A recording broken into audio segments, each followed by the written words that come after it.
Donald Trump annonce reporter de 5 jours son ultimatum lancé à Téhéran et suspendre toute action militaire contre les centrales électriques ainsi que les infrastructures énergétiques iraniennes.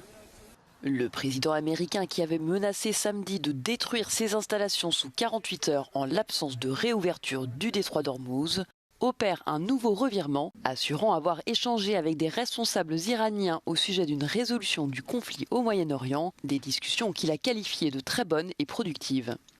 Il n'existe aucun dialogue entre Téhéran et Washington, a toutefois répliqué le pouvoir iranien, qui estime que les propos de Donald Trump ne visent qu'à faire baisser les prix de l'énergie et à gagner du temps face à des marchés fébriles.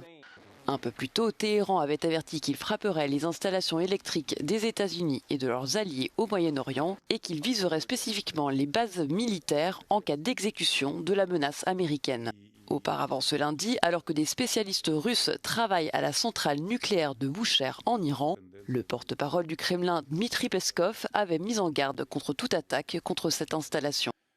Sur le terrain, tout au long du week-end et jusqu'en début de journée lundi, l'Arabie Saoudite, les Émirats Arabes Unis, Bahreïn et le Koweït ont continué d'intercepter des missiles balistiques iraniens.